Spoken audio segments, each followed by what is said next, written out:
the French Parliament will vote to recognize the state of Palestine as other European countries did in the past weeks. Are you worried about this? Of course I'm worried about this, because what they're voting on is Palestine without peace. That's what the Palestinians want. They want to have a state to continue, not to end the war with Israel, but to continue the war from improved boundaries. That's all they're saying.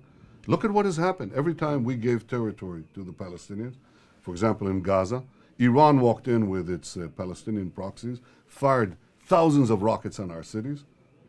Does anyone in Paris talk about this?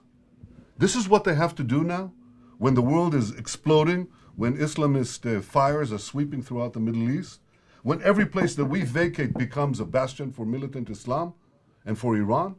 This is what this is what is going to produce peace? To ask Israel to put the suburb of Jerusalem and Tel Aviv in the hands of Islamic militants?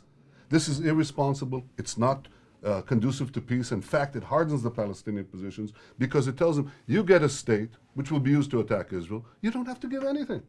I think this is a terribly misguided position. Terribly misguided position. You know, we don't come out and say what countries or what regions of France should be independent. We don't talk about that. Well, nor do we talk about Spain, nor do we talk about every European country.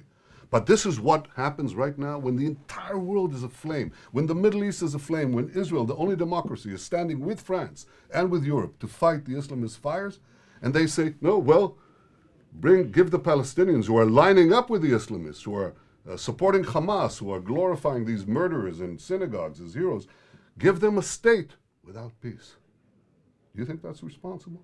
I think it's irresponsible and wrong.